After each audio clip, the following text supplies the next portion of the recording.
निरञ्जनाय विद्महे निराबाधाय धीमहि तन्नः श्रीनिवासः प्रचोदयात्। हरिः ओम्। कौसल्या सुप्रजा रामपूर्वा सन्ध्या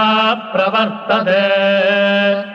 उत्तिष्ठ नरशार्दूला कर्तव्यम् दैवमाह्निकम्। कौसल्या सुप्रजा रामपूर्वा सन्ध्या प्रवर्तते उत्तिष्ठ नरशार्दूला कर्तव्यम् दैवमाह्निकम्। उत्तिष्ठोत्तिष्ठ गोविन्द उत्तिष्ठ गरुडध्वजा उत्तिष्ठ कमलाकान्ता त्रैलोक्यम् मङ्गलम् कुरु। उत्तिष्ठोत्तिष्ठ गोविन्द उत्तिष्ठ गरुडध्वजा उत्तिष्ठ कमलाकान्ता त्रैलोक्यम् मङ्गलम् कुरु। मातः समस्तजगताम् मधुकैटभारेः पक्षा विहारिणि मनोहर दिव्यमूर्ते श्रीस्वामिनि स्थितजनप्रियदानशीले श्रीवेङ्कटेशदयिते तव सुप्रभातम्। मातः समस्तजगताम् मधुकैटभारेः पक्षा विहारिणि मनोहर दिव्यमूर्ते श्रीस्वामिनि स्थितजनप्रियदानशीले श्रीवेङ्कटेशदयिते तव सुप्रभातम्। तव सुप्रभातमरविन्दलोचने भवतु प्रसन्नमुखचन्द्रमण्डले इति शङ्करेन्द्रवनिताभिरर्चिते वृषशैलनाथरचिते दयानिधे अत्यादिसप्तऋषजस्तमुपास्य सन्ध्याम् आकाशसिन्धुकमलानि मनोहराणि पादाजपादयुगमर्चयितुम् प्रपन्नाः शेषाद्रिशेखर विभो तव सुप्रभातम्।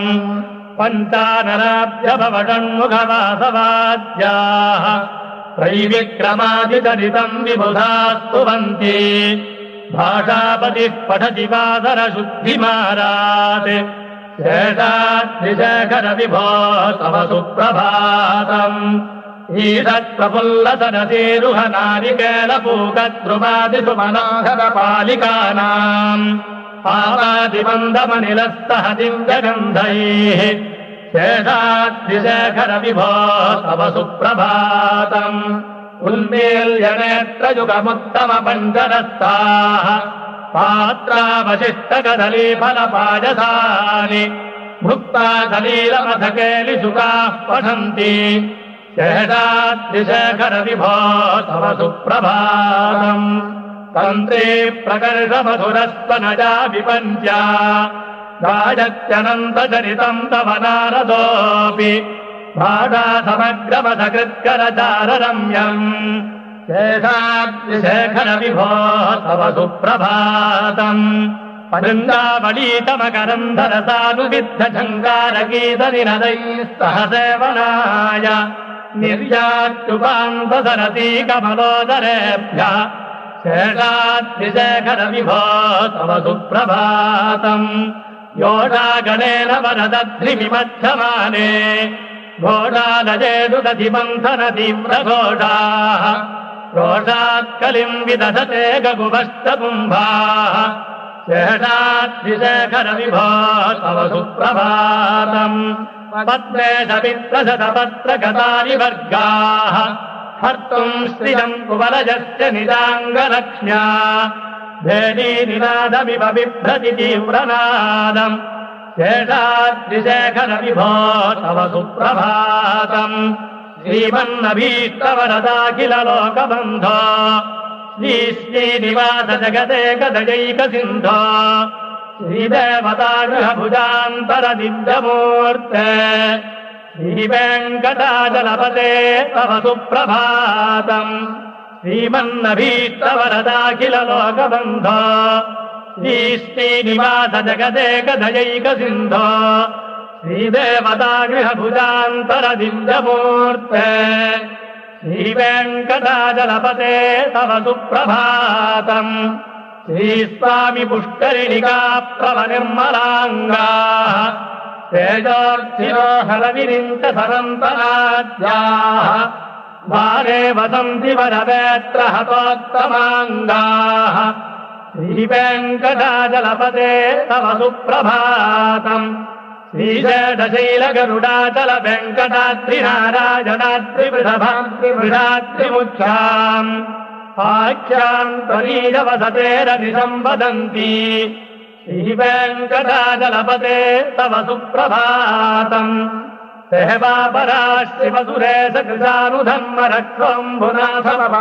सेवापराश्रिवसुरेशकृतानुधर्मरक्षोऽम्बुनाथमपमानधराधिनाथाः बद्धाञ्जलिप्रविलसन्नितशीर्षदेशाः श्रीवेङ्कटाचलपते तव सुप्रभातम् भाटीषु ते विहगराज मृगाधिराज नागाधिराज गजराज हयाधिराजाः स्वस्ताधिकार महिमाधिकमर्थयन्ते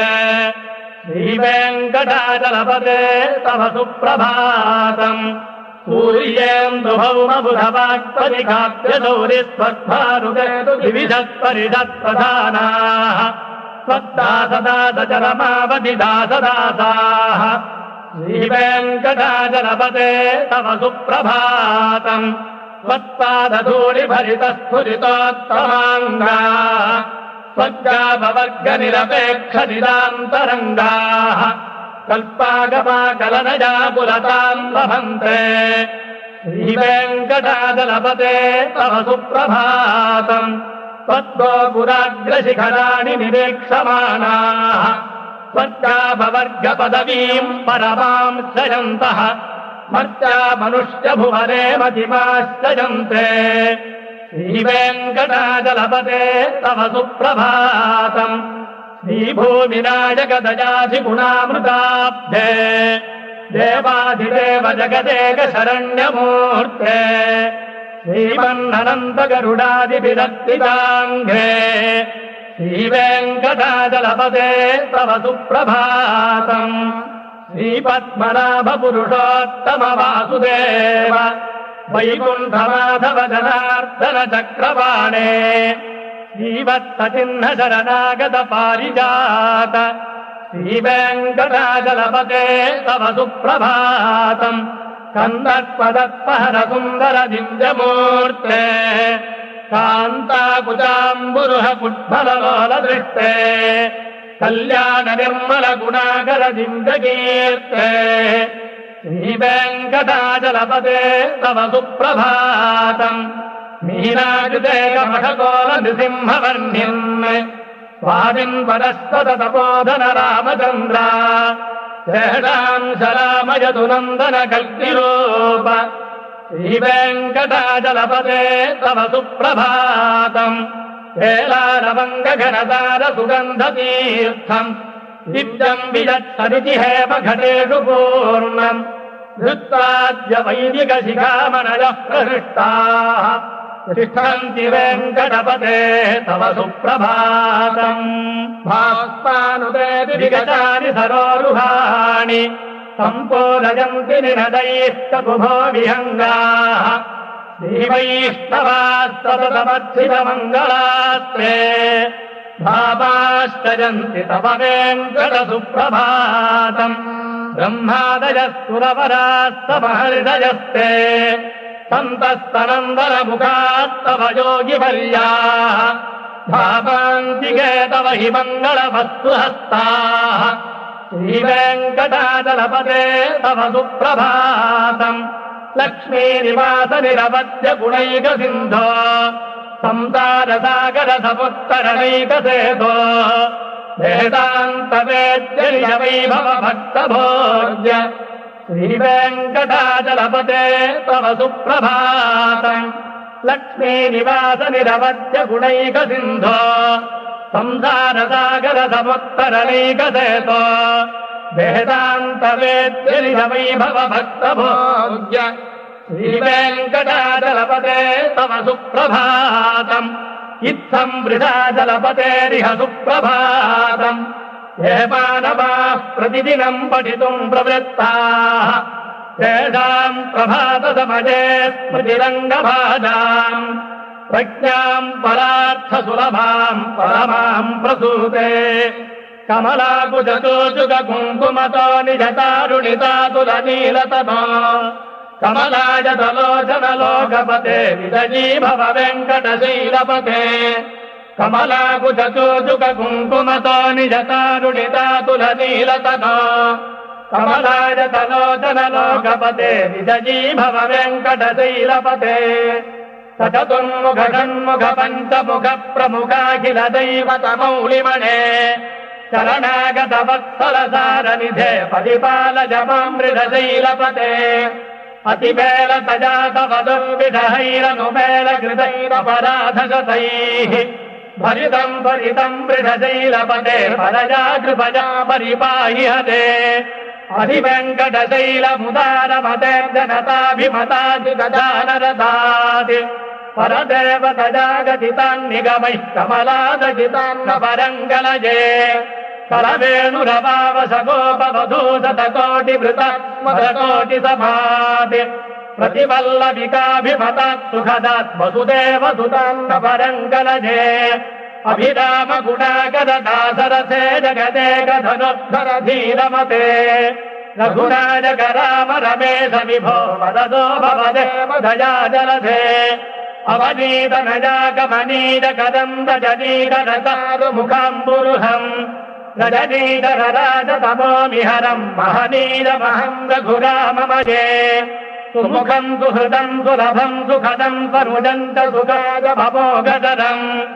अपहाय रघोत्पहवन्यमहम् न कथञ्च न कञ्चन जातु भजे विना वेङ्कटेशम् ननाथो ननाथः सदा वेङ्कटेशम् स्मरामि स्मरामि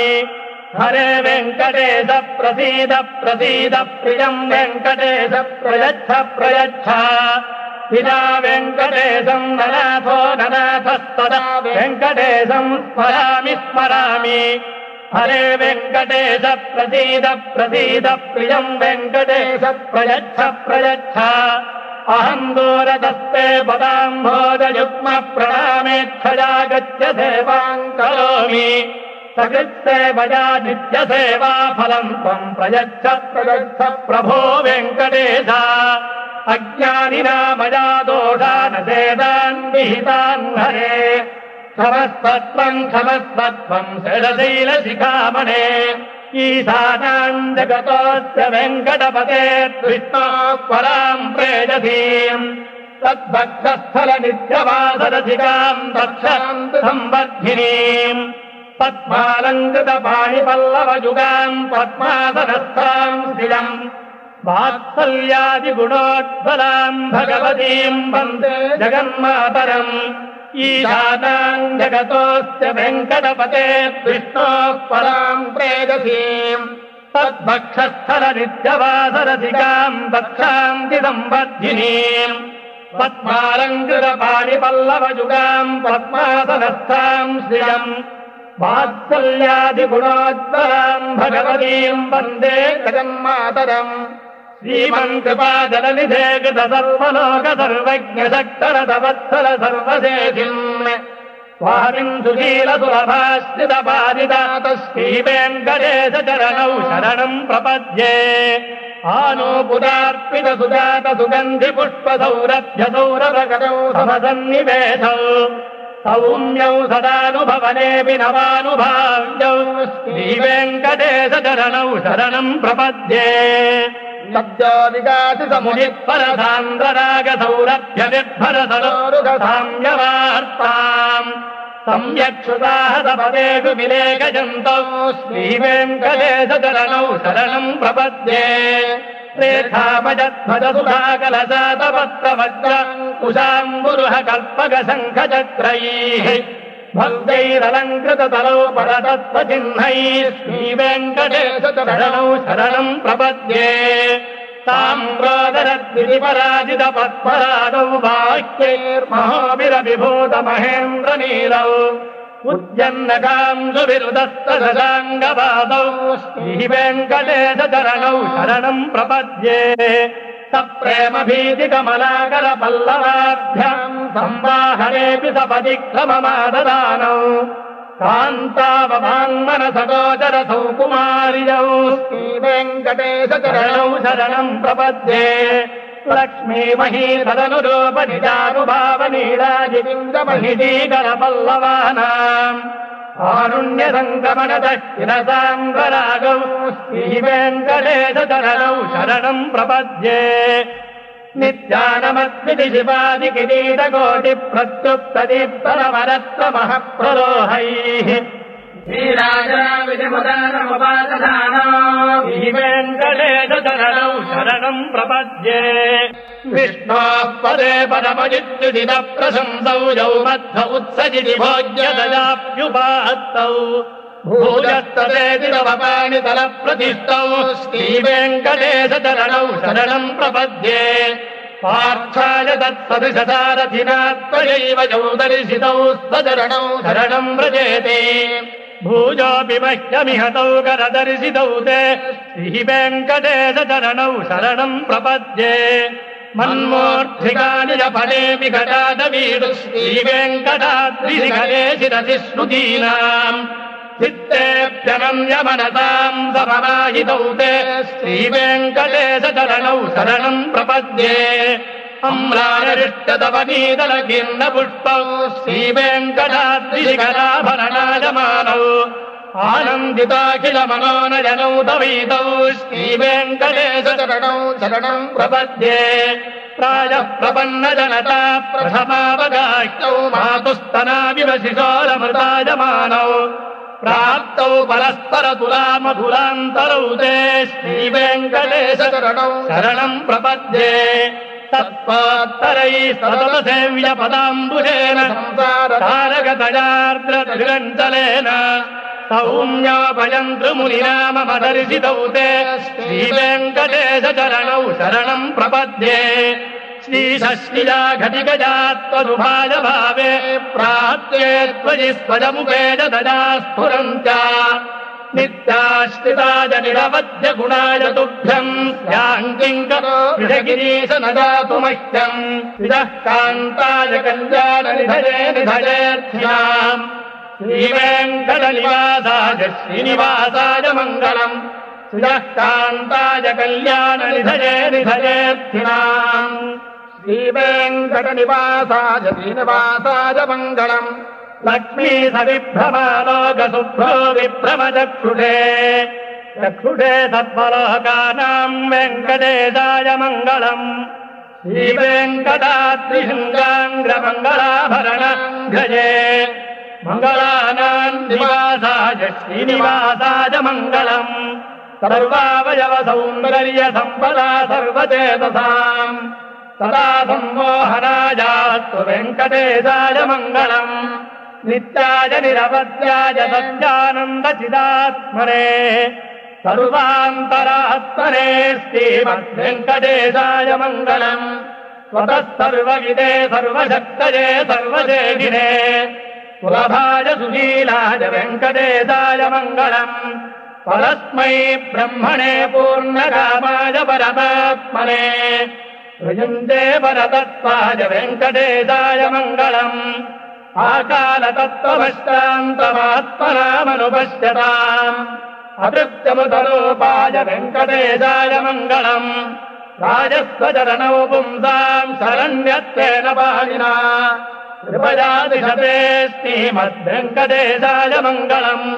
दयामृततरङ्गिण्यास्तरङ्गैरिव शीतलैः अपाङ्गैः सिन्धते विश्वम् वेङ्कटेशाय मङ्गलम् प्रघोडाम्बरहेतीनाम् सुतमावामूर्तये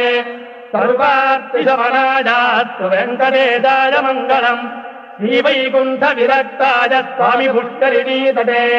समयारममाणाय वेङ्कटेशाय मङ्गलम् श्रीवैकुण्ठविरक्ताय स्वामि पुष्करिणीतटे समयारममाणाय वेङ्कटेशाय मङ्गलम् श्रीमत्सुन्दरजामातुमुनिमानसवासिने सर्वलोकनिवासाय श्रीनिवासाय मङ्गलम् मङ्गलाशासनपरैर्मदाचार्य पुरोगमैः सर्वैश्च पूर्वैराचार्यैः सत्कृताजास्तु मङ्गलम्।